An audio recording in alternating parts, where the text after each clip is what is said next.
Boa noite, amada igreja. Boa noite aos nossos irmãos que nos assistem pelas mídias sociais. Que a paz de Cristo possa estar reinando no coração de cada um de nós, cada um de vocês que nos assistem.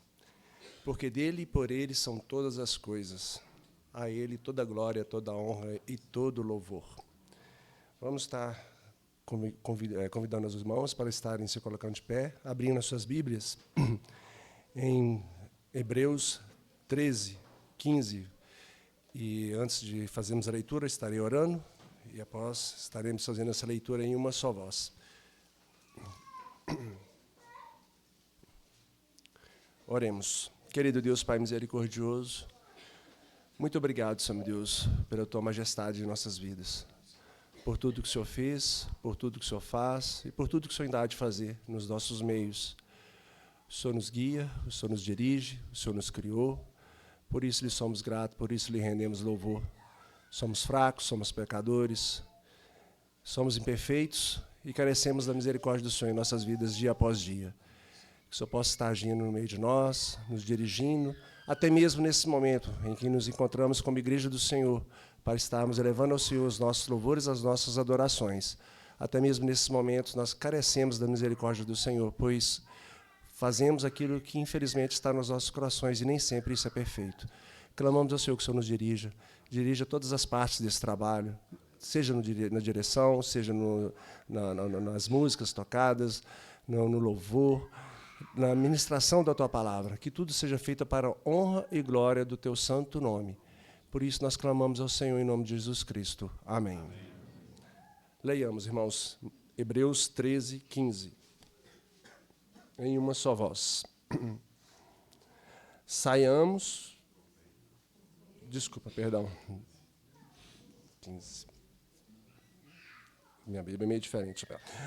Por meio de Jesus, pois, ofereçamos a Deus sempre sacrifício de louvor, que é o fruto de lábios que confessam o seu nome. Amém.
Não me abala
porção, meu libertador, meu abrigo, torre forte, meu socorro em tempo de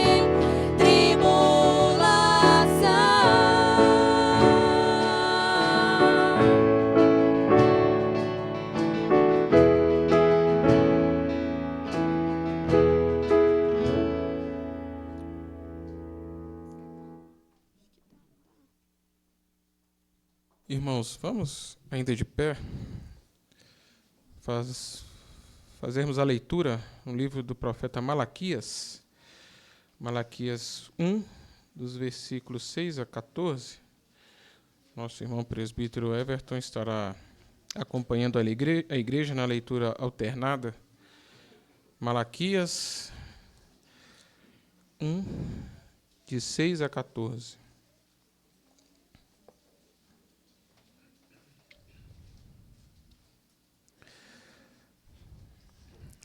O filho honra o pai, e o servo ao seu senhor.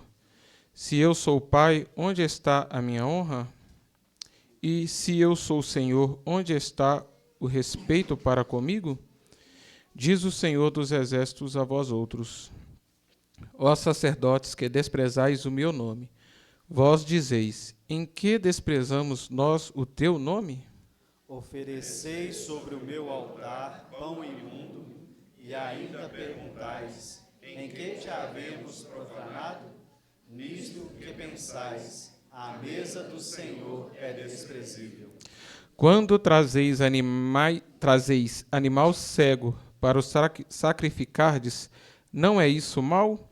E quando trazeis o coxo ou enfermo, não é isso mal?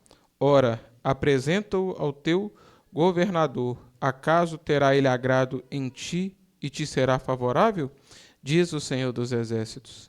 Agora, pois, suplicai o favor de Deus, que nos conceda a sua graça, mas com tais ofertas nas vossas mãos, aceitará ele a vossa pessoa? Diz o Senhor dos Exércitos. Tomara houvesse entre vós quem feche as portas para que não acendesseis debalde o fogo do meu altar. Eu não tenho prazer em vós, diz o Senhor dos Exércitos, nem aceitarei da vossa mão a oferta. Mas desde o nascente do sol até o poente, é grande entre as nações o meu nome, e em todo lugar lhe é queimado incenso e trazidas ofertas puras, porque o nome é grande entre as nações, diz o Senhor dos Exércitos. Mas vós o profanais quando dizeis: a mesa do Senhor é imunda, e o que nela se oferece, isto é, a sua comida é desprezível. E dizeis ainda: que canseira, e me desprezais, diz o Senhor dos Exércitos. Vós ofereceis o dilacerado, e o coxo, e o enfermo, assim fazeis a oferta. Aceitaria eu disso da vossa mão, diz o Senhor.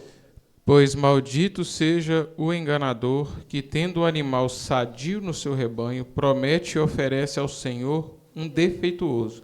Porque eu sou o grande rei, diz o Senhor dos Exércitos, o meu nome é terrível entre as nações. Amém. A igreja pode assentar-se? Agora, irmãos, convido a igreja para que possamos orar ao Senhor, momento de confissão de pecados, confessar a Ele, colocar diante dEle as nossas falhas, as nossas mazelas, reconhecendo o quanto nós somos miseráveis diante da sua santidade. Após alguns instantes de oração, de confissão, nosso irmão diácono Henrique estará quebrando o silêncio com uma oração pública de confissão de pecados. Oremos.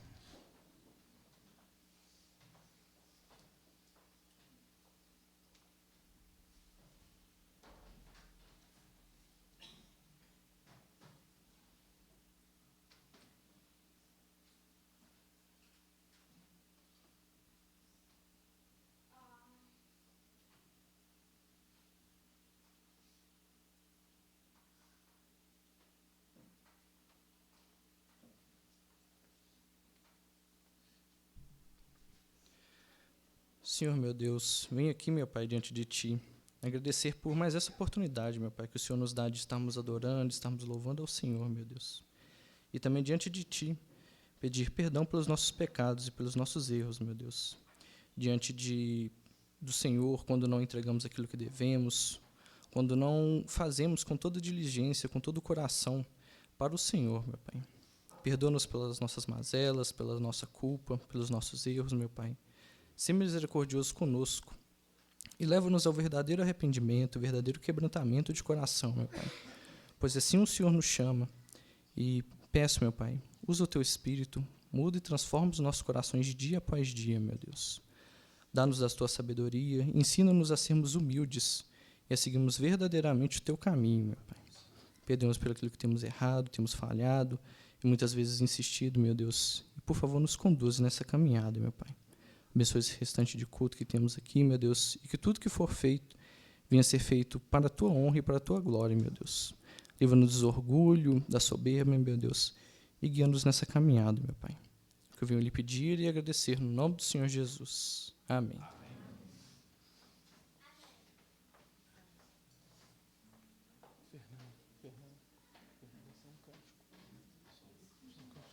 Irmãos, agora nós teremos um momento de cântico, de adoração. Gostaria de convidar a igreja, que eles puderem se colocar de pé para que possamos louvar ao nosso Senhor. Nesse momento, será apenas um cântico.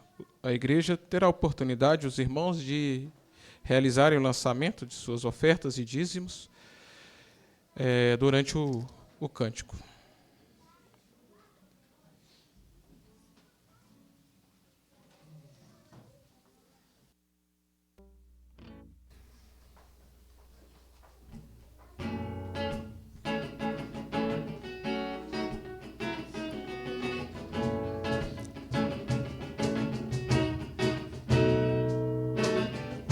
Louvemos ao Senhor.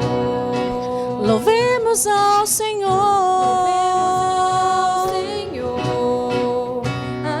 Adoremos o seu santo monte. Nosso amado Pai, seu nome é santo. Louvemos ao Senhor. Louvemos ao Senhor. Senhor. Adoremos o seu santo monte. Nosso amado Pai, seu nome é santo.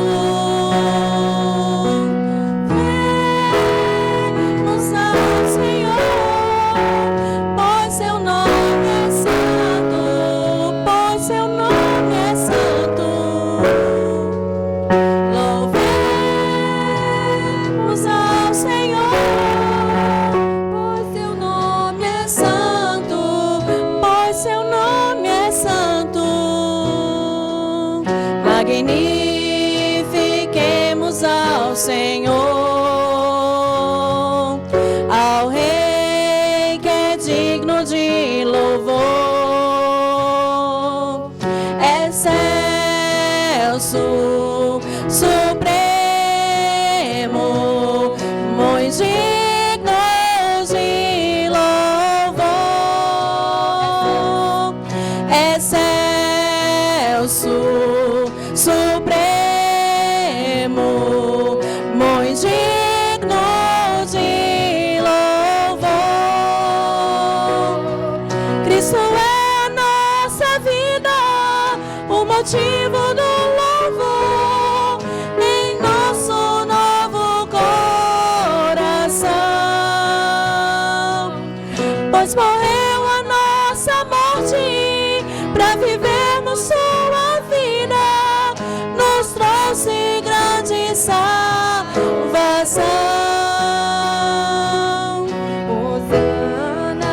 Hosana. Hosana, Hosana, Hosana ao nosso Rei. Hosana. Hosana, Hosana, Hosana, nosso Hosana, Hosana, Hosana ao nosso Rei. Hosana, Hosana, Hosana, Hosana ao nosso Rei.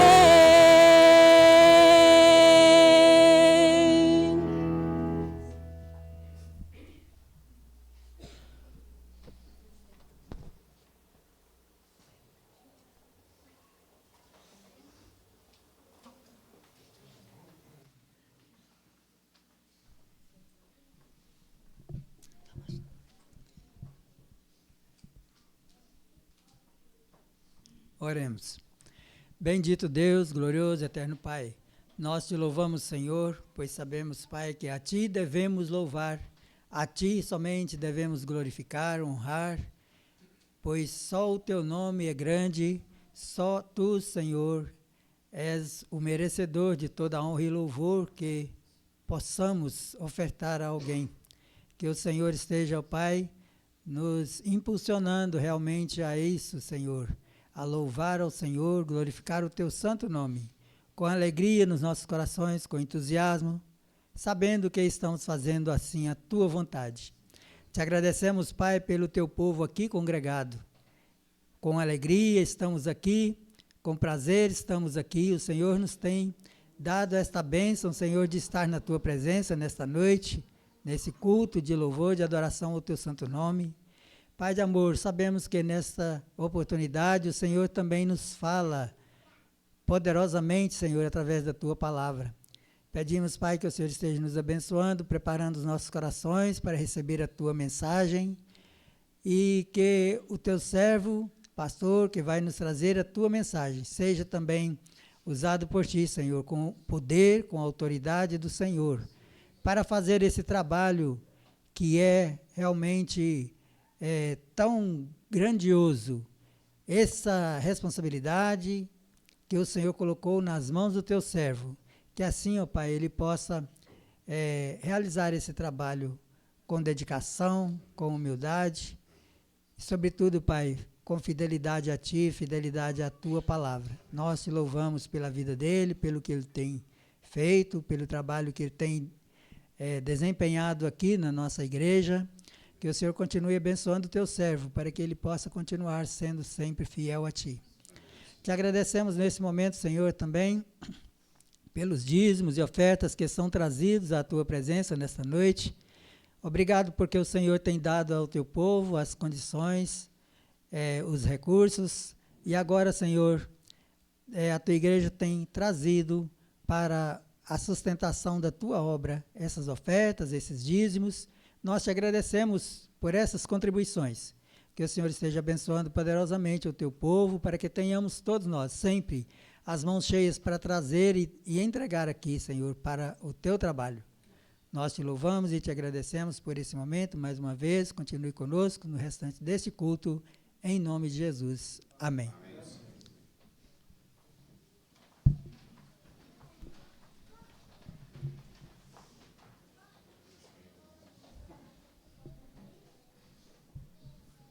Irmãos, vamos então, dando continuidade,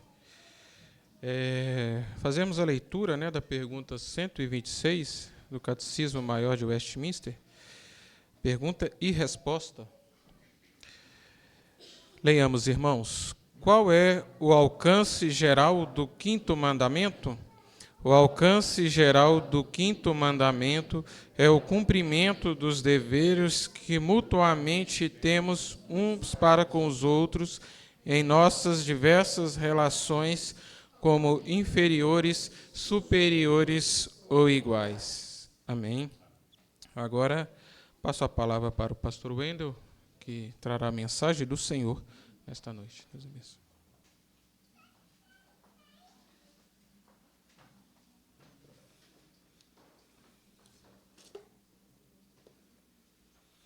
Meus irmãos, boa noite, graça e paz, mais uma vez juntos na presença do Senhor, para aprendermos um pouco mais da sua santa palavra. Eu quero convidar os irmãos, então, para abrirmos no Salmo 134. Como eu anunciei pela manhã, hoje nós vamos encerrar esta pequena série de exposições nos chamados Cânticos de Romagem, ou Salmos de Peregrinação, que, como os irmãos já estão acostumados pela minha exposição aqui, eram salmos cantados pelo povo de Israel quando subiam para Jerusalém a fim de adorar. O Salmo 134 é o último destes salmos, que começa no 120 e vai até o 134. E eu disse aos irmãos que eles eram salmos entoados por várias famílias do Senhor, reunidas de todos os lugares, que subiam para adorar o Senhor. Embora seja curto, irmãos, é um salmo que ecoa verdades muito profundas em relação ao culto a Deus, o caráter da adoração verdadeira e também a bênção divina que flui de um coração crente, que se dedica comunitariamente a prestar um culto ao Senhor. Então, eu quero pedir aos irmãos atenção na leitura que farei e depois na exposição que também me procurei a fazer. Diz assim o texto. Vamos ler juntos, irmãos, estes 3 versículos, numa só voz. Leiamos. Bendizei ao Senhor, vós todos, servos do Senhor, que assistis na casa do Senhor nas horas da noite. Erguei as mãos para o santuário e bendizei ao Senhor. De Sião te abençoe o Senhor, Criador do céu e da terra. Amém. Vamos orar então? Obrigado, Senhor, por mais este privilégio de abrirmos a Tua palavra neste salmo, ó Deus, curto, mas que ecoa verdades tão profundas a respeito da adoração que nós devemos prestar ao Senhor. Também a respeito de como nós devemos nos apresentar à disposição do nosso coração de quando estamos na Tua presença, e bem como também as bênçãos que nós recebemos quando praticamos o culto verdadeiro que agrada ao Senhor. Então, Pai Santo, que o Senhor nos ajude para que nesta noite seja mais um momento em que possamos refletir sinceramente sobre isto. Como nós acabamos de ler no profeta Malaquias, muitas vezes o povo do Senhor pecava contra o Senhor no culto, trazendo ofertas vãs, trazendo ofertas dilaceradas, coxos, enfermos, animais que o Senhor não desejaria receber. E ainda assim o povo entendia que estava com razão diante de Ti, chegando até mesmo a questionar em que nós temos Te ofendido. Mas, ó Deus, a Tua palavra nos mostra com tanta clareza como nós devemos nos comportar diante do Senhor, a maneira sincera como nosso coração deve estar ao entrarmos na Tua presença, o modo regular como nós devemos cultuar a Ti.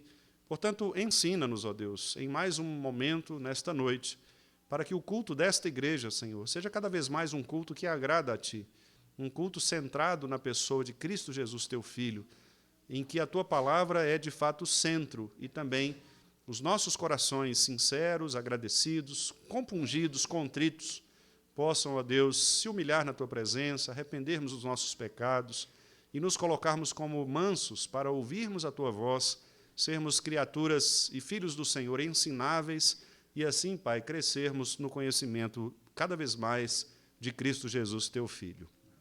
Abençoe-nos a todos nós, é o que eu te peço em nome de Jesus. Amém. Meus amados irmãos, a teologia reformada ela ensina que o culto a Deus deve ser regulado pela sua palavra.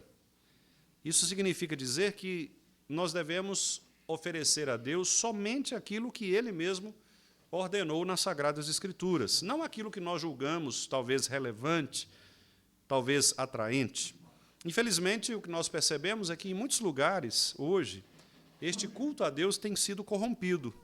Cultos antropocêntricos que substituem a centralidade da glória de Deus pelas experiências sensoriais das pessoas, pelas motivações muitas vezes pragmáticas, utilitaristas, liturgias muitas vezes diluídas com a pregação da palavra quase sempre trocada por mensagens de autoajuda, e o louvor quase sempre substituído por shows, performances de grupos musicais.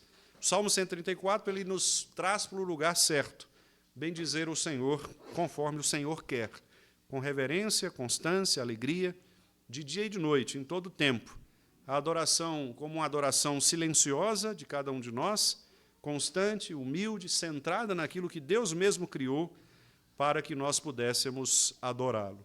Se nós formos verificar, nós perceberemos que muito dos cultos que nós percebemos hoje em dia são cultos que, de fato, adulteram a palavra do nosso Deus. Eu gostaria só de comentar com alguns irmãos alguns modelos ou tipos de culto que nós temos da nossa cultura contemporânea e que, infelizmente, acabam, em algumas práticas, entrando até mesmo nas igrejas reformadas. Por exemplo, nós temos um culto muito comum em nossa geração, em nossa época, que é o chamado culto da prosperidade, que é advindo de uma teologia antibíblica, que é a teologia da prosperidade.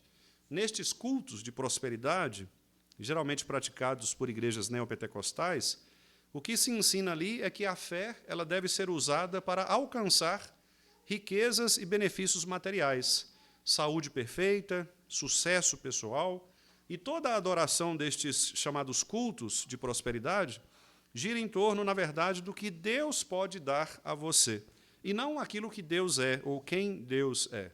Por isso a gente percebe campanhas por bênçãos, sementes financeiras, correntes de objetos ungidos, promessas de cura, promessas de riqueza. E nós percebemos, então, neste culto, a redução de Deus a um servo das vontades humanas, e isso, obviamente, contradiz de maneira muito clara aquilo que a Bíblia nos ensina a respeito do contentamento, a respeito da cruz e a respeito do próprio ser de Deus. Um outro tipo de culto que nós também percebemos, quase sempre em igrejas neopentecostais, mas neste caso aqui, infelizmente presente até mesmo nas igrejas históricas, é o culto chamado sensacionalista ou emocionalista. Esse tipo de culto exalta as emoções em detrimento da palavra de Deus. O louvor, os rituais, as chamadas manifestações espirituais que acontecem ali, elas visam gerar experiências, elas visam gerar sensações, não transformação pela verdade da palavra. Então, nós temos, por exemplo, repetições de cânticos que parecem quase que uma hipnose, manipulação sonora, com fundos musicais, emocional, gritos de pessoas, danças, muitas vezes chamadas danças litúrgicas, revelações subjetivas aqui e ali.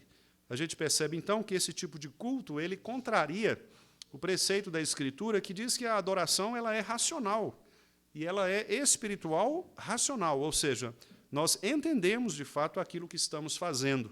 O culto, portanto, não pode ser centrado nas emoções em detrimento da palavra de Deus. É óbvio que há emoções no culto, e deve haver, mas emoções movidas pelo fruto do Espírito, pela percepção da verdade de Deus que atua no nosso coração, e não por uma fabricação humana, por meio de técnicas humanas. Um outro tipo de culto também, que infelizmente é muito comum, e este ataca mais diretamente as igrejas históricas, especialmente as igrejas reformadas, ortodoxas, como a nossa, por exemplo, que é o culto sem coração, é um culto litúrgico, o chamado formalismo religioso. Este tipo de culto ele acaba também ferindo o que a Escritura diz, porque este tipo de culto, centrado no formalismo religioso, ele segue formas litúrgicas corretas, segue uma estrutura correta, mas o que se percebe é que não há um envolvimento do coração e um verdadeiro arrependimento por parte daqueles que praticam. O envolvimento destas pessoas é simplesmente um envolvimento focado no formalismo cerimonial. O que elas querem é obedecer a uma liturgia previamente estabelecida, mas sem qualquer tipo de uma relação afetiva com aquilo que eles estão, de fato, professando, com aquilo que estão declarando pela leitura da palavra, pelos cânticos, ou mesmo no momento da pregação, da exposição da palavra, são apenas palavras que entram num ouvido, saem em outro, mas que não transformam profundamente o coração. A gente percebe que, nestas igrejas, que são formalistas, igrejas liturgicamente corretas, mas cujo coração está distante do Senhor, nós temos ali uma tradição correta, contudo, sem uma fé viva. A repetição de ritos, mecanicamente, uma adoração fria, sem qualquer tipo de emoção centrada na palavra do Senhor. Essa também Esse também é um modelo de culto que Deus rejeita. Deus rejeita também uma adoração exterior sem um coração devidamente regenerado. Quero ainda citar mais pelo menos 2 tipos. O outro tipo, o quarto tipo de culto, é o chamado culto ao Espírito Santo, desvinculado da Trindade. Isso acontece muito nas igrejas pentecostais históricas. Esse tipo de culto é um culto em que a terceira pessoa da Trindade, o Espírito Santo, que deve ser, obviamente, adorado como Deus, porque é Deus, é indevidamente separado ou isolado da adoração, e ele passa, então, a ter uma ênfase focada nos seus sinais, como, por exemplo, o falar em línguas, as visões, as profecias, o chamado fogo do Espírito. Este tipo de culto, ou culto de poder, busca por unção, linguagem do tipo dominar o espiritual, estas questões que têm a ver com o mundo espiritual acabam sendo exageradamente enfatizadas no culto. E isto também contraria a Escritura, porque o Espírito, conforme a Escritura, ele glorifica Cristo. E o culto cristocêntrico, portanto, não é um culto que coloca Cristo acima das demais pessoas, mas é um culto que, em Cristo, reconhece a presença do Pai, bem como também a presença do Espírito Santo. Um outro tipo de culto é o culto relativista ou inclusivista. O inclusivismo é um grande problema da nossa época, da nossa cultura. Esse tipo de culto está muito presente nas igrejas liberais. Aqui, por exemplo, em Belo Horizonte, há igrejas que já praticam esse tipo de culto. Um culto cuja adoração está centrada num tipo específico de público, sem a confrontação de pecado. Ou seja, é uma igreja que geralmente minimiza a doutrina, evita falar de juízo, de inferno, de pecado, de arrependimento. E nós temos, geralmente, nesses cultos, músicas pop, temos o uso da linguagem neutra, não se fala em pecado, como eu disse, em inferno. O culto é todo adaptado ao chamado politicamente correto, com o objetivo de agradar as pessoas mesmo e atrair aquelas que são, quem sabe, diferentes ou consideradas minorias sociais. Este também é um culto que desagrada a Deus, porque este culto não é a Deus, é um culto ao público. O Evangelho, nesse caso, deveria ser ofensivo ao orgulho humano, ao coração humano. Contudo, num culto como este, o Evangelho ele se torna reinterpretado e readaptado a situações relativas às próprias pessoas. Portanto, irmãos, aqui eu poderia, inclusive, citar muitos outros modelos, e eu tenho certeza que, inclusive, você mesmo deve ter pensado em alguns tipos de modelos culticos que você já participou, já viu, já presenciou, já ouviu falar. E nós sabemos que, infelizmente, este é um ponto fundamental, como eu disse, na vida da Igreja do Senhor. E esse texto do Salmo 134 é um texto que fala a respeito de culto. E há uma curiosidade aqui, muito interessante, que às vezes nós pouco percebemos. Repare que o versículo 1, ele diz: bendizei ao Senhor, vós todos os servos de Deus, que assistis na casa do Senhor, e aí vem uma expressão que é nas horas da noite. Esta expressão é uma expressão curiosa no texto, porque você pergunta, mas então quer dizer que o culto a Deus ele só pode ser realizado à noite? Nas horas da noite? Os cultos que são realizados pela manhã, por exemplo, não são cultos que deveriam ser realizados? Não.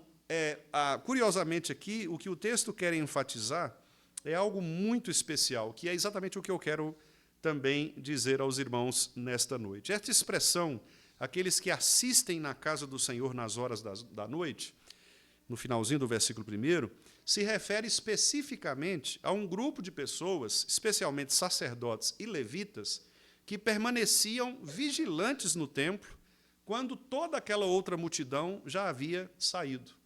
Então, o povo subia para Jerusalém, adorava ao Senhor e depois ia embora. Mas um grupo específico de pessoas, sacerdotes e levitas, ficava ainda ali no templo para exatamente perceber ou considerar tudo aquilo que havia sido realizado anteriormente por aquela multidão e para, digamos assim, dar os atos finais ao momento de adoração ao Senhor. Então, de maneira muito específica, o Salmo está se dirigindo aqui à liderança da igreja. A liderança da igreja. Obviamente, não apenas a liderança deve adorar, até porque o Salmo diz, vós todos servos do Senhor, então todos nós, mas, de maneira especial, aos líderes. Como eu disse pela manhã, nós não somos mais sacerdotes e levitas, no sentido do Antigo Testamento, mas os líderes religiosos, aqueles que estão à frente do povo de Deus, neste caso, os presbíteros, né, nós presbíteros, devemos ser aqueles que mais deveriam se preocupar com o culto ao Senhor. Nós, presbíteros, temos a responsabilidade de zelar pelo culto a Deus, inclusive não permitindo, como eu já disse, que esse tipo de culto falso entre na Igreja de Cristo.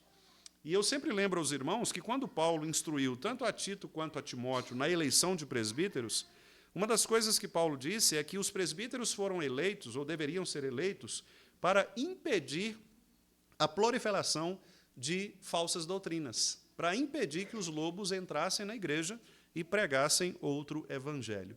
Obviamente, há outras funções presbiteriais, mas esta é, de todas elas, a principal. E é por isso, inclusive, que o texto diz, de Paulo, que o presbítero tem que ser apto para ensinar. O que significa isso? O presbítero tem que ser capaz de conhecer a sua doutrina, conhecer aquilo que ele crê, conhecer a Escritura Sagrada, para que ele possa instruir a igreja em todos os momentos, tanto na pregação pública, como é o caso aqui, que eu estou fazendo como presbítero docente, mas também na vida da igreja corriqueira, no aconselhamento, na resolução de problemas. O presbítero deve estar preparado para responder doutrinariamente, biblicamente, aquilo que a palavra de Deus fala a respeito das diversas situações. Então, este é um salmo importante para nós que somos líderes, para nós que somos presbíteros. Nós devemos ser os últimos a sair da igreja. Obviamente, não no sentido literal, embora alguns de nós acabem sendo mesmo literalmente, né? Mas não necessariamente os últimos a sair, mas devemos ser aqueles que guardam o povo de Deus, que estão ali até o final, para que, de fato, possam expressar toda esta adoração ao Senhor de maneira sincera. Então, essa é uma imagem, irmãos, muito poderosa desse salmo. Enquanto o mundo todo repousa nas suas rotinas, nas suas preocupações, enquanto as pessoas saem para viverem as suas vidas diariamente, a partir da segunda-feira, aqueles que são presbíteros do Senhor, aqueles que são líderes, eles continuam com as suas preocupações vinculadas à igreja. Esses que assistem na casa do Senhor nas horas da noite são aqueles que continuamente pensam a igreja do Senhor. Eles não estão preocupados, portanto, com a sua própria glória, com a sua própria conveniência, com o seu próprio conforto. Daí, por exemplo, Jesus separar o verdadeiro pastor dos mercenários, não é? Lá em João capítulo 10. O mercenário é aquele que quer simplesmente se aproveitar dos benefícios da igreja, dos benefícios materiais, dos benefícios, muitas vezes, de fama, né? E ele quer se aproveitar disso, e de fato se aproveita, mas sem qualquer tipo de compromisso espiritual, qualquer tipo de compromisso na palavra de Deus, de alimentar aquele rebanho. O pastor não. O pastor, muitas vezes, ele troca o seu conforto pessoal, ele troca a sua paz para preocupar-se com a igreja do Senhor. E é por isso que, muitas vezes, nós vemos alguns pastores, de fato, sofrendo pela igreja e sofrendo na e com a igreja, porque esses pastores, eles amam a igreja do Senhor e, por isso mesmo, eles se entregam ao povo de Deus. Os presbíteros que nós temos aqui, por exemplo, são irmãos voluntários, não há nenhum tipo de benefício, de salário, plano de saúde, não é? Nada disso, mas são irmãos valorosos que se preocupam com o andamento da casa do Senhor. São irmãos que, de fato, oram a Deus, são irmãos que se dedicam no seu tempo, são irmãos que se colocam como linha de frente para resolver as dificuldades, os problemas, e são irmãos, por isso mesmo, que devem ser honrados, devem ser preservados, devem ser cuidados, conforme nós somos informados lá em Hebreus, quando o texto diz que aqueles que presidem no Senhor, aqueles que cuidam de nós, aqueles que são nossos guias, eles devem, de fato, ser louvados pela igreja, devem ser honrados pela igreja, porque são os superiores que Deus colocou sobre nós para cuidar de nós, para ser bênção para nós, como nós vimos no Salmo 133, Arão ali representando esta liderança e, por meio dele, o óleo do Senhor, a bênção do Senhor, escorrendo sobre a igreja. Portanto, meus amados irmãos, eu, como pastor, também exorto a todos vocês a que honrem os nossos irmãos presbíteros, o nosso conselho, o conselho desta igreja, para que, pela graça do Senhor, eles permaneçam firmes na palavra do Senhor, enfrentando todas as dificuldades, sem qualquer tipo de benefício material ou pessoal, mas com a responsabilidade que Deus mesmo conferiu a eles de impedir que a falsa doutrina, que o falso culto, o falso ensino, ele penetre na igreja do Senhor. Esses irmãos devem ser, de fato, pastoreados por nós todos, amados por nós todos. Devemos orar por eles, acompanhá-los, a fim de que jamais caiam em tentação, a fim de que jamais envergonhem o Evangelho de Cristo, mas, pelo contrário, permaneçam como guardiões da fé cristã. Mas, voltando então ao texto, nas horas da noite, esses irmãos assistem na casa do Senhor. E há também aqui, meus amados irmãos, uma informação muito importante na sequência, que é, além desta, o fato de que a liderança é o meio pelo qual Deus utiliza para que o culto seja um culto verdadeiro, os líderes são chamados por Deus para cuidar deste culto verdadeiro, há também uma informação muito interessante aqui. É a postura de uma adoração sincera. No versículo 2 tem: erguei as mãos para o santuário e bendizei ao Senhor. Esta é uma prática judaica de levantar as mãos em direção ao santuário. Nós, hoje, brasileiros, presbiterianos, não temos estes costumes corporais, embora, obviamente, não seja nenhum pecado, não há nenhum problema de nós levantarmos as mãos ou ajoelharmos ou qualquer tipo de gesto do corpo, desde que seja feito com ordem, com decência, não há nenhum problema quanto a isso, mas esta é uma prática comum daquela época. De fato, eles faziam isto regularmente, porque era uma questão cultural, eles adoravam o Senhor assim. Assim como outras religiões, outras práticas também utilizam certos movimentos corporais, como, por exemplo, se ajoelhar, colocar o rosto em terra. Isso acontece em algumas religiões, assim também os judeus eles tinham essa prática de levantar as mãos em direção ao santuário. Este levantar as mãos é um símbolo de súplica, de entrega, de reverência, que contraria exatamente o tipo de exibicionismo que, aliás, Jesus condenou dos fariseus. Os fariseus eles iam para sentar-se nos primeiros lugares, para orar em pé nas praças, mas Jesus diz claramente que eles faziam isso com o objetivo de serem vistos pelos homens. Aqui não é o caso. Aqui eles não estão fazendo isso para que sejam vistos pelos homens. Aqui eles estão numa posição sincera, uma posição de reverência, uma posição, como eu disse, de entrega, de súplica àquele Deus que tudo pode. Então, a gente percebe que também a adoração envolve o corpo como um todo. Aliás, essa é uma grande diferença da filosofia platônica ou neoplatônica para o cristianismo. Porque na filosofia platônica, eles entendiam que corpo e alma eram coisas diferentes. O corpo era mau, porque era matéria. E a alma não, a alma era boa, precisava ser purificada, etc. Era ali que nós deveríamos nos concentrar nas virtudes. O cristianismo acabou com esse dualismo. O cristianismo disse, não tem essa diferença de corpo e alma. O ser humano ele é corpo e alma ao mesmo tempo. Então, se você fere o seu corpo, você está ferindo o seu espírito igualmente. E se você não alcança a virtude espiritual, você também traz mal, causa mal ao seu próprio corpo. Isso é fácil da gente perceber, porque quase sempre o pecado que nasce no coração faz com que o nosso corpo realize de maneira pecaminosa. Por exemplo, nos pecados sexuais, quando há defraudação do corpo, quando há adultério, quando há fornicação ou qualquer uma outra coisa, você pratica no corpo. Quando você mente para alguém, você usa o corpo, você usa a sua língua, você usa os seus lábios, você usa o seu sistema fonador. Então, o corpo ele faz parte daquilo que nós somos espiritualmente. Quando nós, portanto, tratamos do corpo, nós estamos tratando também do nosso espírito. Não há essa dicotomia na vida cristã. Por isso, cuidar do corpo é algo importante. A saúde do corpo é muito importante, inclusive do ponto de vista espiritual mesmo. Quando você se preocupa com o seu corpo, com a saúde do seu corpo, etc., você está agradando a Deus, porque o seu corpo faz parte do seu ser como ser que adora ao Senhor. E nós, inclusive, quando nos apresentamos no culto a Deus, nós devemos nos apresentar não só espiritualmente, mas corporalmente, fisicamente. Por isso que não existe essa ideia de crente virtual, né? Ou membro online. Né?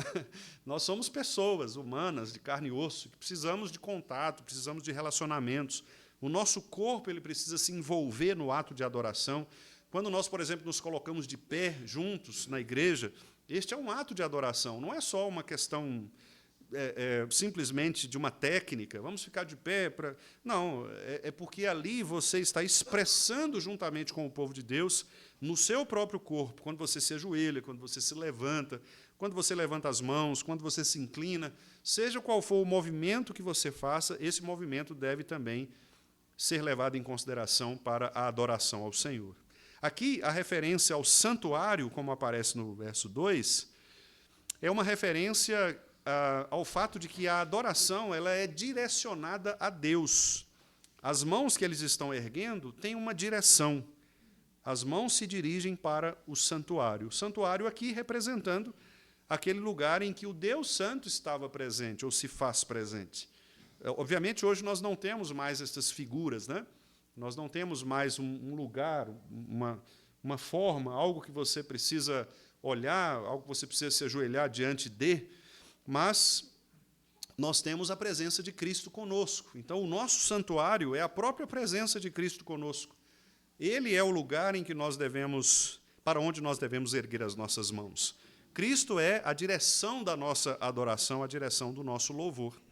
Aqui, meus irmãos, na adoração contemporânea, infelizmente, como eu disse, né, citando aqui alguns modelos de culto, nós temos muitos cultos em que as mãos são de fato levantadas.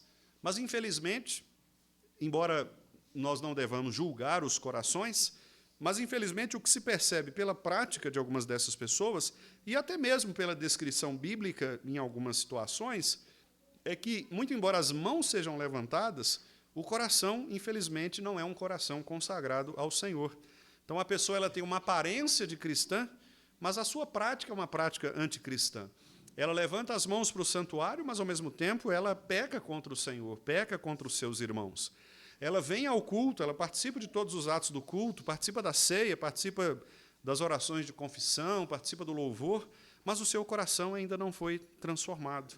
Então, este culto também é um culto que não agrada a Deus. E é exatamente disto que o Salmo está nos prevenindo. Nós devemos assistir na casa do Senhor, devemos entrar na presença de Deus, devemos falar bem do nosso Senhor, bendizei ao Senhor. Todos nós que somos servos do Senhor, devemos direcionar todo o nosso culto a Cristo, que é exatamente o lugar onde a bênção está.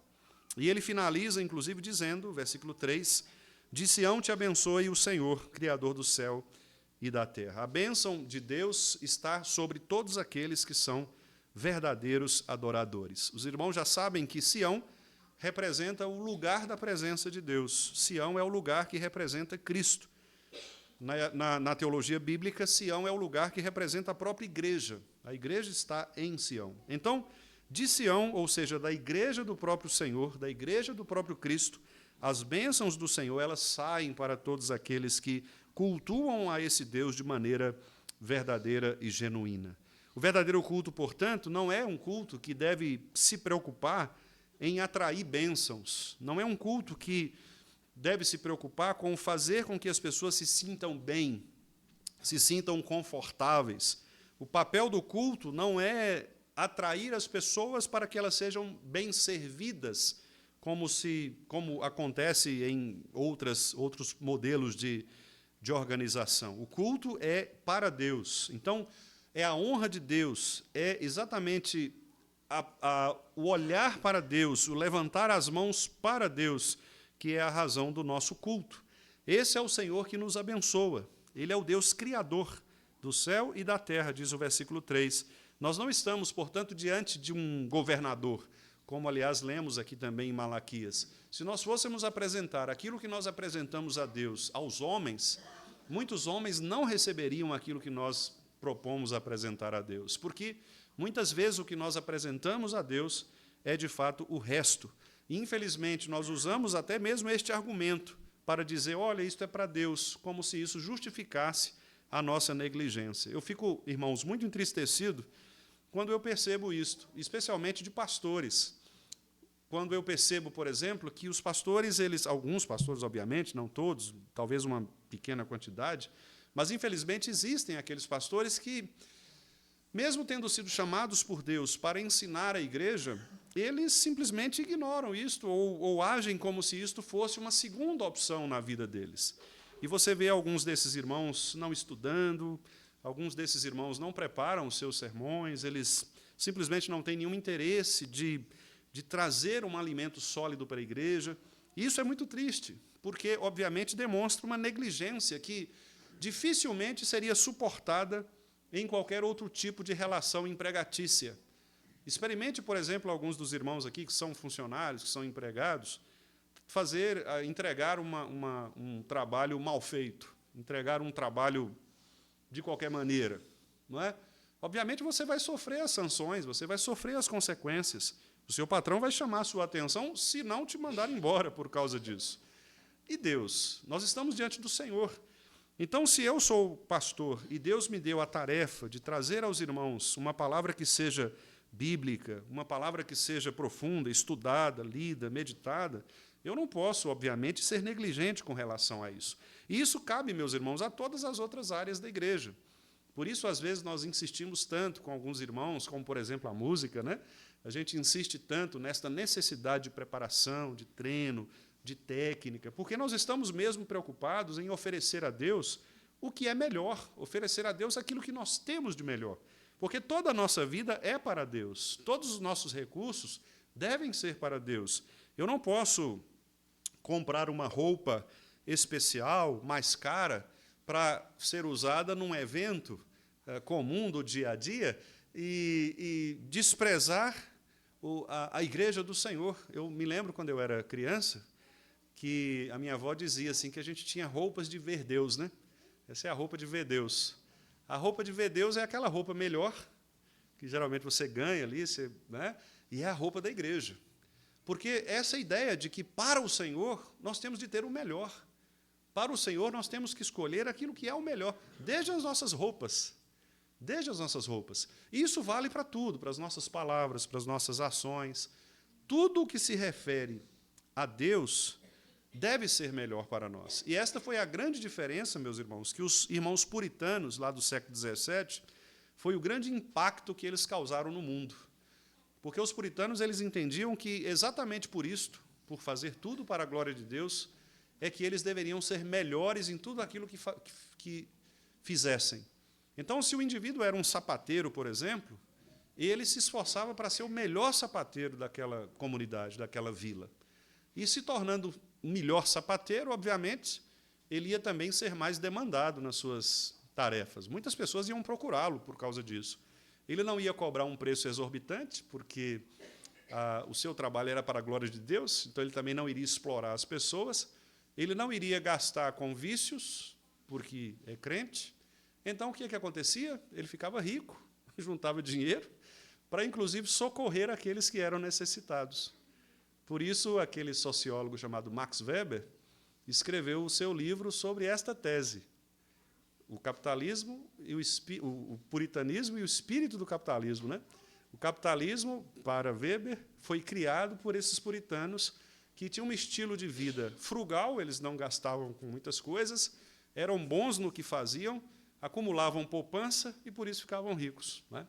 Então, quer dizer, você percebe que essa lógica é a lógica que passa por todos esses irmãos reformados do passado, ou seja, de fazer tudo para a glória de Deus. Eles levavam a sério isso. Então, eles eram pais que desejavam ser os melhores pais daquela comunidade, daquela família. Imagine se nós fizéssemos isso aqui, né? Imagine se nós, por exemplo, se cada um de nós aqui, maridos, pensasse, eu quero ser o melhor marido da Igreja do Vale. Não é? Melhor marido, eu quero destacar, eu quero minha esposa. Não é? Imagine, ou a esposa, eu quero ser a melhor esposa da igreja. Não é? Eu quero ser o melhor diácono da igreja. Eu quero ser o melhor presbítero da igreja. Claro que nós estamos falando aqui de competição, de concorrência, nada disso. Mas no sentido de colocar mesmo este alvo, esse foco da nossa adoração, da nossa vida, no lugar certo. levantando as mãos para o lugar certo, que é o santuário, buscando de Deus esta orientação para que nós nos tornemos melhores e assim também nós possamos ser bênçãos nas vidas daqueles que, porventura, dependam de nós. Então, meus irmãos, de Sião é que vem a bênção do Senhor. Eu tenho dito aqui que se você não valoriza o culto a Deus na sua igreja, o culto comunitário, você está perdendo exatamente esta bênção especial que vem do Senhor. Você vai ser abençoado? Será, porque você é crente, você é eleito. Deus não vai te abandonar. Mas você poderia ser muito mais abençoado se você se comprometesse de uma maneira mais séria, mais profunda, mais genuína, com o culto a Deus, reunido com o povo de Deus. Porque eu não tenho dúvidas de que, neste momento, Deus fala de maneira especial aos seus filhos. É aqui, como nós lemos hoje pela manhã, ali ordena o Senhor a sua bênção e vida para sempre. É aqui, é em Sião, é na igreja do Senhor que nós aprendemos, meus irmãos, o que é pecado, nós aprendemos onde buscar a solução contra este pecado, nós aprendemos em quem nós podemos descansar nos momentos de nossas crises, onde nós podemos buscar as informações seguras e corretas para as nossas dúvidas. É aqui que nós encontramos o verdadeiro refúgio. Há um teólogo que diz que a igreja, o culto ao Senhor, é uma preparação para o céu. O domingo, de fato, é uma preparação para aquilo que nós faremos durante toda a eternidade com o Senhor, que é cultuar o Senhor. E a gente se pergunta, se uma pessoa não é capaz de suportar um culto de 1h30, então, muito dificilmente, ele vai suportar um culto de eternidade, né? Ou da eternidade. É óbvio que esta é uma comparação indevida, porque aqueles que estarão na eternidade não terão mais o pecado, né, que nós temos aqui. Mas é apenas uma comparação didática, para nós percebermos o quanto, às vezes, nós, de fato, desprezamos o culto a Deus, que é a orientação que o irmão Tiago leu aqui durante a liturgia, junto com o irmão Everton, né, e nós lemos, de Malaquias, quando o texto diz, olha, vocês ferem o culto, vocês desprezam o culto e ainda perguntam em que nós temos desprezado o Senhor. Vocês me desprezam porque vocês vêm trazendo uma oferta falsa, vocês se apresentam de maneira completamente quebrada diante de mim, uma maneira completamente distorcida, o foco de vocês não é a adoração verdadeira, e por isso, então, vocês estão numa condição muito má, porque vocês estão trocando o verdadeiro culto por um culto que agrada a homens. Infelizmente, muitos buscam cultuar a Deus hoje para receber algo, não é? Em troca, não para render glória a Deus. O culto reformado, irmãos, ao contrário, afirma que Deus ele é glorificado em si mesmo. Deus é a razão do nosso culto. Como o irmão Emerson começou o culto aqui desta noite, né, repetindo o cântico que nós cantamos, é a Ele mesmo, é por meio dEle, é para Ele que são todas as coisas. E assim é o culto. A adoração ao Senhor ela é centrada em Deus, não no homem. Ela é constante, como diz o texto, mesmo nas horas finais da noite. Ela é reverente, conforme Deus quer, levantando as mãos para os santuários. E ela produz uma bênção real nas vidas daqueles que dele participam, que participam do culto. De Sião te abençoe o Senhor, Criador do céu e da terra. Então, eu quero, irmãos, finalizar apenas dizendo que a adoração que Deus aceita é exatamente aquela que Ele prescreveu na sua palavra. E nós devemos, como igreja do Senhor, estarmos prontos para reformarmos no culto tudo aquilo que, porventura, contraria a palavra do Senhor. Existem músicas que nós cantamos que contrariam a nossa teologia? Sim. Se há, vamos tirar estas músicas. Podem até ser bonitas melodicamente, mas se aquilo que elas expressam está contrário à Escritura, devemos tirar e incluir outras que são corretas, que são bíblicas. A nossa liturgia, será que ela tem agradado ao Senhor? Será que esta é a liturgia que agrada a Deus? Devemos nos perguntar. A pregação que tem sido executada, tem sido realizada pelo pastor, será que ela está de acordo com a Escritura e aquilo que Deus exige que seja realizado no culto? As orações, será que as nossas orações são adequadas também a este momento de culto? Será que cabe no culto algumas coisas que talvez nós achemos que não há problemas, mas será que Deus ordenou que estas coisas estejam presentes no culto? Às vezes, alguns irmãos, até bem intencionados, chegam e dizem, pastor, a gente podia colocar tal coisa assim no culto, né? E às vezes ela não pensou que aquela coisa que ela sugere é algo que a Escritura não ordena no culto a Deus. Por isso, irmãos, não é uma questão de escolha pessoal, de gosto pastoral, de implicância do conselho, não. É simplesmente a convicção de que o culto que agrada a Deus é aquele culto simples, aquele culto que simplesmente tem as suas orações, os seus cânticos, a exposição da palavra, e que o povo de Deus é edificado. Culto simples, como os nossos irmãos do passado faziam, e faziam isso de maneira reverente, piedosa e, sobretudo, obediente ao Senhor. Então, meus amados irmãos, que Deus nos dê graça para que nós sejamos como aqueles verdadeiros adoradores de que Jesus falou lá em João capítulo 4, versos 23 e 24. Vem a hora e já chegou em que os verdadeiros adoradores adorarão o Pai em espírito e em verdade. Que nós adoremos o Senhor assim. Como diz também Hebreus 12, 28, sirvamos a Deus de modo agradável, com reverência e santo temor. Que não sejamos como o povo do passado, que foi descrito pelo profeta Isaías, capítulo 29, verso 13. Este povo se aproxima de mim com a boca e me honra com os lábios, mas o seu coração está longe de mim. Em Levítico 10 também nós temos a história de Nadab e Abiú. E ali afirma que Nadab e Abiú morreram porque ofereceram fogo estranho, ou seja, um culto que não era agradável diante do Senhor. E eu encerro, então, lembrando o primeiro versículo do Salmo 115. Não a nós, Senhor, não a nós, mas ao teu nome dá glória. Que o nosso culto, irmãos, ao nosso Deus, seja de fato um culto de adoração sincera, um culto de adoração genuíno, que expresse a glória de Deus e que, por meio dele, nós sejamos, todos nós, edificados na palavra e pela presença de Deus conosco. Que Ele nos abençoe, em nome de Jesus. Amém. Quero convidar os meus irmãos presbíteros para que passemos a ministração da ceia do Senhor.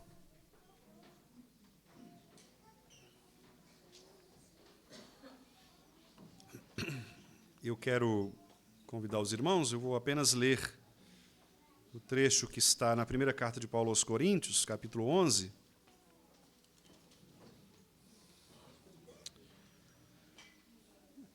Paulo estava orientando a igreja quanto às divisões que havia ali. Corinto era uma igreja muito complicada, com muitos problemas, e um dos problemas era a ceia, porque eles se reuniam e, ao invés de celebrarem a unidade, eles faziam partidos. Cada um levava seu próprio alimento, cada qual comia seu próprio alimento. Havia, inclusive, quem ficasse com fome, porque ninguém se preocupava com aqueles que eram necessitados, né? E Paulo, então, ele chama a atenção da igreja com relação a isso. Então, a partir do verso 17, ele diz, nisto, porém, que vos prescrevo, não vos louvo. Não havia motivo para Paulo louvar aquela igreja. E ele diz o motivo, porque vos ajuntais não para melhor, e sim para pior. Porque, antes de tudo, estou informado a haver divisões entre vós quando vos reunis na igreja. E, em parte, o creio. Porque até mesmo importa que haja partidos entre vós, para que também os aprovados se tornem conhecidos em vosso meio. Quer dizer, Paulo está dizendo, olha, em parte, os partidos são interessantes, porque os partidos na igreja mostram, de fato, aqueles que estão fiéis à palavra de Deus e aqueles que não estão. Então, às vezes, as divisões elas servem para mostrar quem está correto e quem não está correto, de acordo com a Escritura. Mas, nesse ponto aqui, Paulo diz, quando, pois, verso 20, vos reunis no mesmo lugar, não é a ceia do Senhor que comeis. Por quê? Porque, ao comerdes, cada um toma antecipadamente sua própria ceia, há, inclusive, quem tenha fome, ao passo que há também quem se embriague. Então, havia, inclusive, excesso no uso do vinho, né? Alguns se embriagavam com o uso do vinho. E ele diz, não tendes, porventura, casas onde comer e beber? Ou menosprezais a igreja de Deus e envergonhais os que nada têm? Que vos direi? Louvar-vos-ei por isso? Claro que não. Nisto, certamente, não vos louvo. Porque eu recebi do Senhor o que também vos entreguei. Aqui é a missão do apóstolo, né, e do pastor hoje, que é falar aquilo que Cristo falou. Paulo não está inventando uma nova doutrina, ele não está reinterpretando o ensinamento. Ele está passando exatamente como Cristo disse para ele. E como eu recebi do Senhor, eu também entreguei a vocês. Essa é a fidelidade pastoral, que é exatamente o apreço pela palavra de Cristo e somente pela palavra de Cristo. E qual é a palavra de Cristo? Paulo diz que o Senhor Jesus, na noite em que foi traído, tomou o pão, tendo dado graças, partiu, disse: este é o meu corpo que é dado por vós, fazei isto em memória de mim. Por semelhante modo, depois de haver ceado, tomou também o cálice, dizendo: este cálice é a nova aliança no meu sangue, fazei isto todas as vezes que o beberdes, em memória de mim. Porque todas as vezes que comerdes este pão e beberdes o cálice, anunciais a morte do Senhor até que ele venha. Por isso, aquele que comer o pão ou beber o cálice do Senhor indignamente, quer dizer, sem entender o que é a ceia, será réu do corpo e do sangue do Senhor. Examine-se, pois, o homem a si mesmo, e assim coma do pão e beba do cálice. Veja que Paulo não está dizendo examine-se e não coma, ele está dizendo examine-se e coma, porque Paulo parte do pressuposto que o crente, ao se examinar, perceberá o seu pecado, pedirá perdão a Deus e se tornará apto para participar imediatamente dos elementos.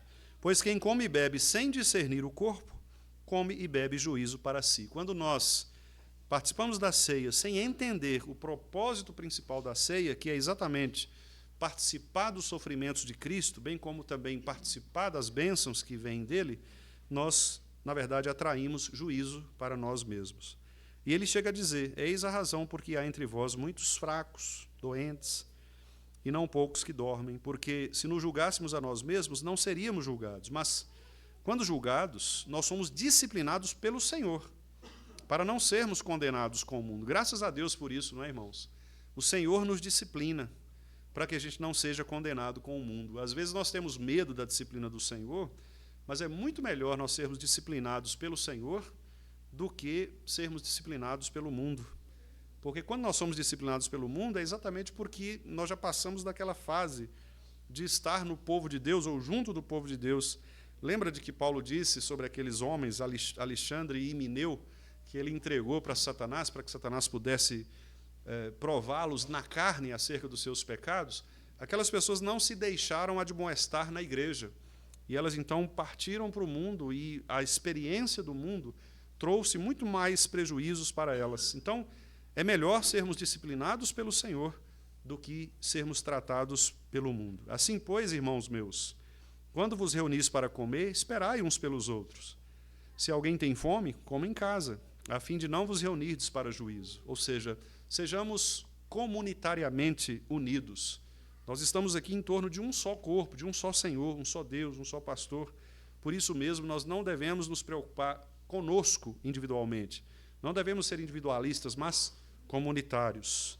Quanto às demais coisas, eu as ordenarei quando for ter convosco. Que Deus, então, nos abençoe, para que, ao participarmos desses elementos, nós possamos, de fato, expressar com toda a alegria do nosso coração, irmãos, aquilo que nós professamos com os nossos lábios, que é o fato de que o nosso Senhor Jesus Cristo veio a este mundo para entregar o seu corpo e também o seu sangue em nosso favor, de modo que nós agora estamos unidos a Ele, como igreja do Senhor, participando dos seus sofrimentos, mas também participando das suas alegrias. Vamos orar por um tempo, silenciosamente. Depois de alguns minutos, eu vou pedir ao nosso irmão presbítero Alain para fazer a oração, para que Deus possa, pela graça dele, nos abençoar, nos colocar mesmo em nosso coração a certeza daquilo que estamos fazendo neste lugar, e que assim, ao participarmos desses elementos, nós então sejamos alimentados pelo nosso Senhor. Vamos orar silenciosamente, depois o nosso irmão presbítero Alain vai fazer a oração de maneira audível.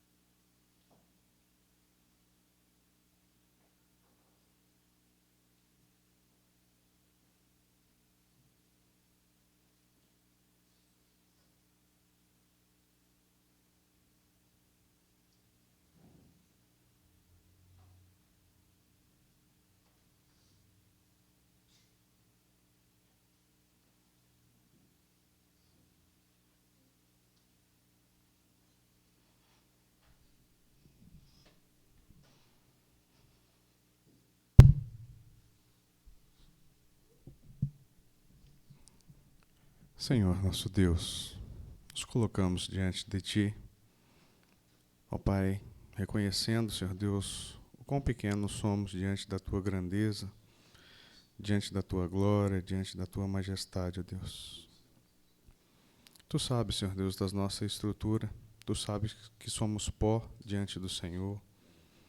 Não há nenhuma bondade em nós, ó Deus. E clamamos ao Senhor que esquadrinhe, Senhor Deus, o nosso pensar, o nosso agir, o nosso falar. Nos dê, Senhor Deus, a cada dia mais o entendimento, Senhor Deus, da Tua palavra. Ó Deus, e que possamos ser fiéis ao Senhor. Não a homens, mas sim, Senhor Deus, a Ti, porque isso o Senhor requer de nós.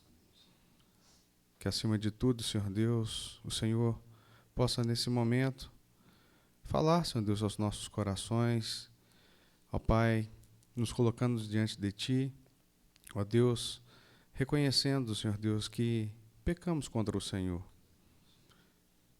E que o Senhor vá de encontro, Senhor Deus, às nossas debilidades, às nossas fraquezas, e que Tu mesmo fale, Senhor Deus, e converta-nos, ó Deus, de onde temos caído, de onde temos errado perante o Senhor.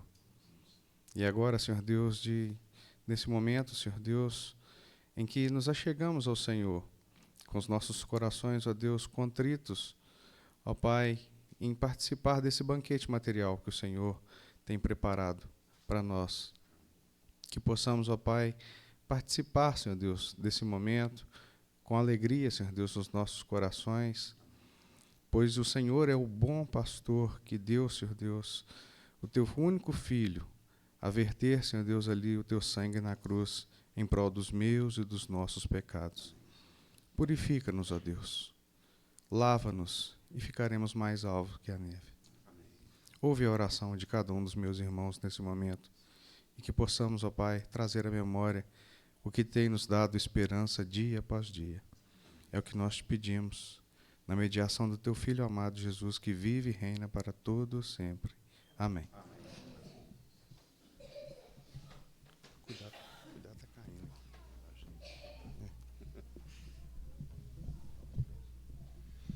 Meus irmãos, então, enquanto nós cantamos Alto Preço, cântico, né? Os irmãos presbíteros, então, vão distribuir os elementos. E, como de costume, né, eu peço aos irmãos para receberem, aguardarem, para que possamos cear juntos no momento oportuno. Então, cantemos ao Senhor e também recebamos o pão e o vinho da mão dos nossos pastores.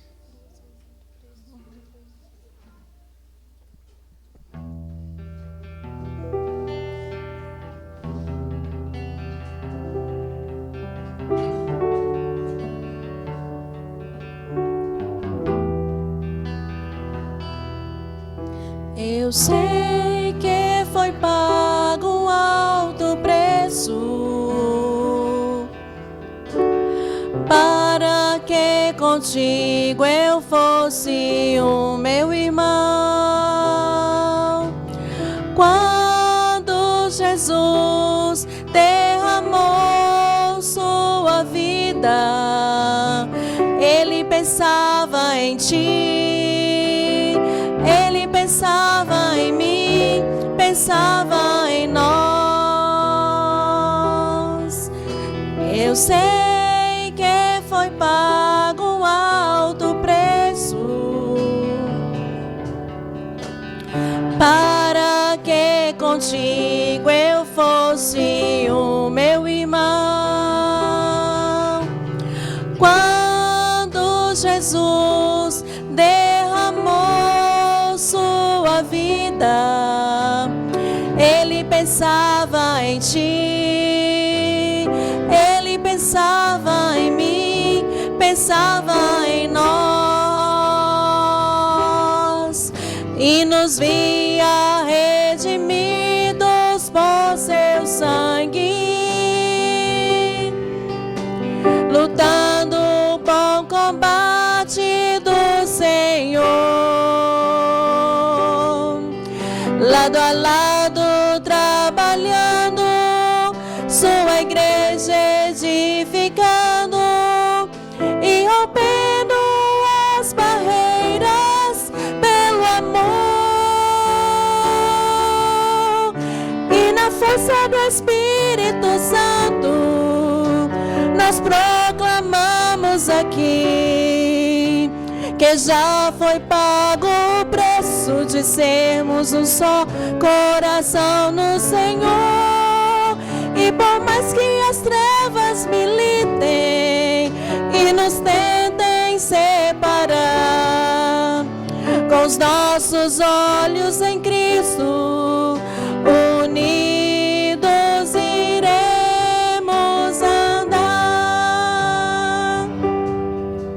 E na força do Espírito Santo, nós proclamamos aqui que já foi pago o preço de sermos um só coração no Senhor.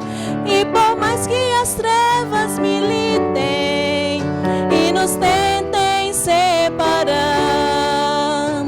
com os nossos olhos em Cristo, unidos iremos andar. Unidos iremos andar. Unidos iremos andar.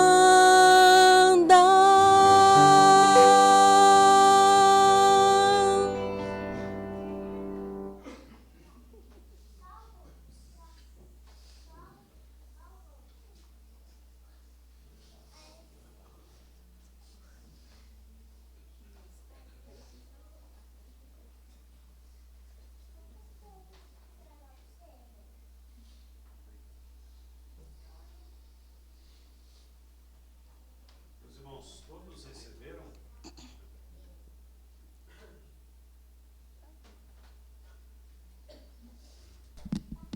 Todos receberam adequadamente? Alguém foi omitido? Todos receberam, então vamos cumprir o mandamento do nosso Senhor Jesus Cristo, que nos disse que deveríamos fazer isto até que Ele venha, que é partir o pão, tomar também o vinho, em memória dele. Naquela noite em que foi traído, então, ele tomou o pão, partiu, deu graças, entregou aos seus discípulos, dizendo: este é o meu corpo que é dado por vós, comei dele todos, fazei isto em memória de mim.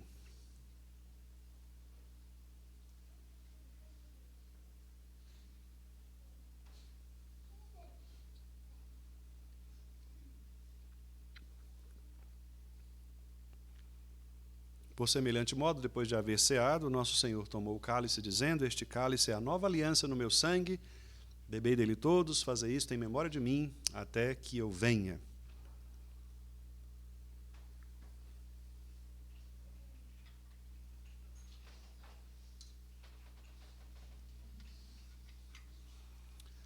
Agradeço aos irmãos presbíteros, podem se assentar. Nós vamos nos colocar de pé e vamos cantar o hino 180, Amor Fraternal, hino 180, nós vamos cantar este hino e depois faremos a oração final, a bênção e o amém.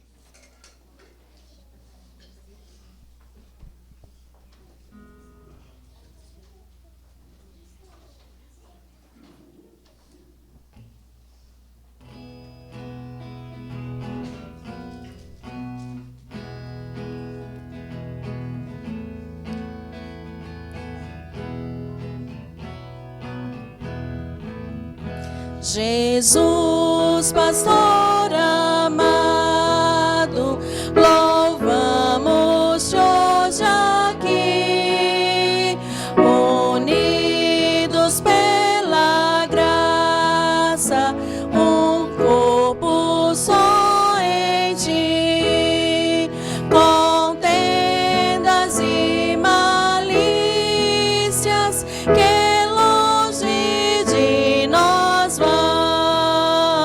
Nenhum desgosto impeça a nossa santa união.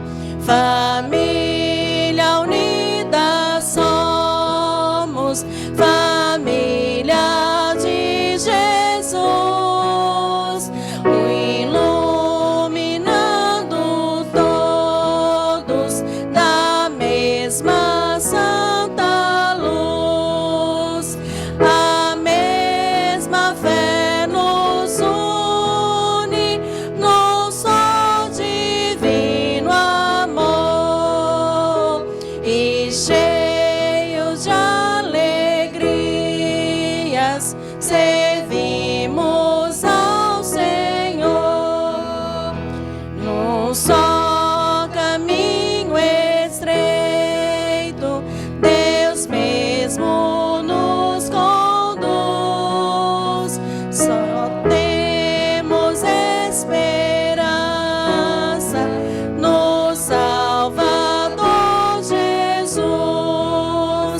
sua morte preciosa a todos vida traz, e pelo mesmo sangue nos vem a mesma paz, pois sendo resgatados por um só Salvador, vivemos sempre unidos, mais ardente amor, com simpatia olhando os erros de um irmão, cuidando de ajudá-lo com branda compaixão.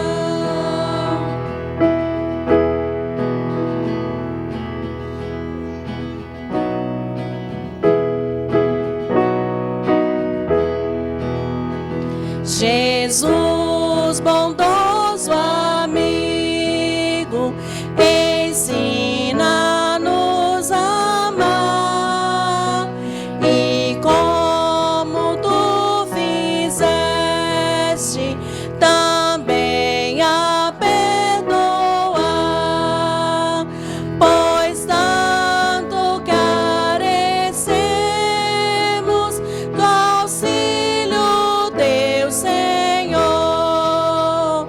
Unidos peças damos por teu imenso amor. Amém.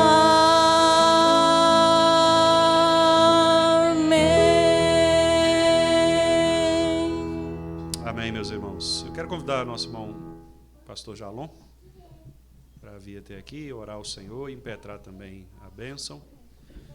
E logo após a bênção apostólica, nós vamos cantar o Amém Tríplice. Vamos orar com o nosso irmão. Queria pedir ao irmão pastor Jalon que se lembrasse de duas famílias que estão enlutadas no dia de hoje, né? Nosso irmão Paulo, que faleceu, lá da 10ª igreja, e também nós perdemos um pastor, colega, o reverendo Vitor, que é auxiliar da igreja da Pampulha, sofreu um infarto fulminante, também faleceu no dia de hoje. Pediu o pastor para rogar também o consolo do Senhor sobre essas famílias, esses irmãos. Oremos, amados irmãos. Senhor, Tu nos trouxes aqui tão somente para adorar ao Senhor. E pela Tua graça e misericórdia nós o fizemos na beleza da Tua santidade. Ó Deus amado, nós Te louvamos pelo fato do Senhor ter mandado a este mundo o Teu Filho amado Jesus Cristo, para morrer ali na cruz do Calvário, para a remissão dos nossos pecados. Ó Deus amado, aceita, pois, portanto, a nossa adoração, nosso louvor, a nossa gratidão. Agora, ó Pai Celeste, como necessitados que somos, nós Te pedimos, ó Deus, em favor das famílias enlutadas. Ó Deus, ajude-nos como igreja do Senhor, ao partir um dos nossos entes queridos, nós expressarmos assim, quando eles morrem verdadeiramente no Senhor, que o crente nós não perdemos, porque sabemos aonde está e com quem está. Louvado e engrandecido é o nome do Senhor. Portanto, ó Deus, Tu és o Deus Consolador. Faças isto, ó Deus, nas famílias enlutadas. As console, ó Pai Celeste, dando sempre a certeza de que Tu recolhes os Teus, porque Tu achas melhor em fazer isto. Dá-nos, ó Deus, o conforto, o consolo, a certeza de que Tu estás conosco. Não nos desampara em momento algum das nossas vidas. E a tua palavra nos diz que felizes são aqueles que o Senhor recolhe para os teus santos e preciosos braços. Ó Deus, nós te agradecemos pelo culto prestado ao Senhor nessa noite. E que esses ensinamentos, ó Pai, venham realmente parar em nossos corações e mentes, para que possamos, pela tua graça, no decorrer dos dias que aí virão, nós possamos colocar em prática. Perdoa, ó Deus, os nossos pecados. É a nossa oração com gratidão pela tua palavra, por este ajuntamento e por tudo quanto o Senhor hás de fazer ainda em nossas vidas. Oramos-te em nome do Senhor Jesus, agora e sempre. Amém. Amados e queridos irmãos, ides em paz. Que a graça excelsa, maravilhosa de Cristo Jesus, o Senhor nosso, que o amor de Deus incomparável e incontestável, e que a consolação do Espírito Santo, amorosa, carinhosa, confortadora, seja com vocês, amados, e também com todos os teus filhos, ó Deus, espalhados pela face da terra, agora e para todos sempre. Amém.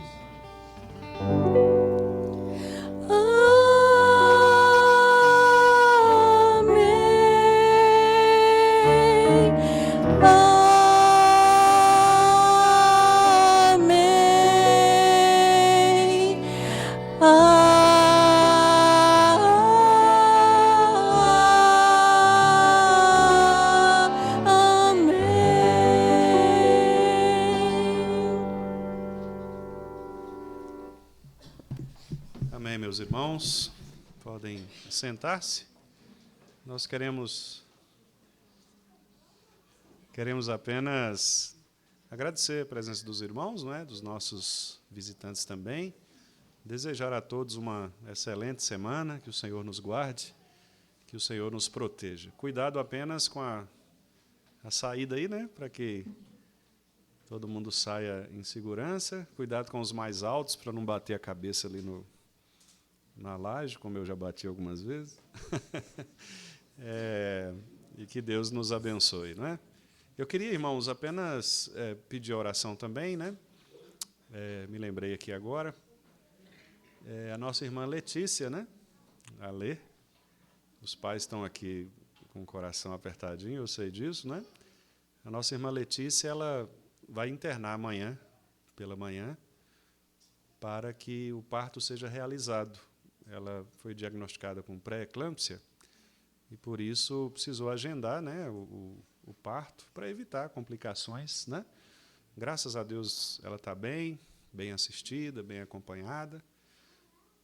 E é importante que a nossa igreja ore e que os irmãos também aguardem, né, as informações, porque assim que chegar a notícia lá, né, de que deu tudo certo, a gente comunica os irmãos e aproveita para parabenizar os vovôs, né?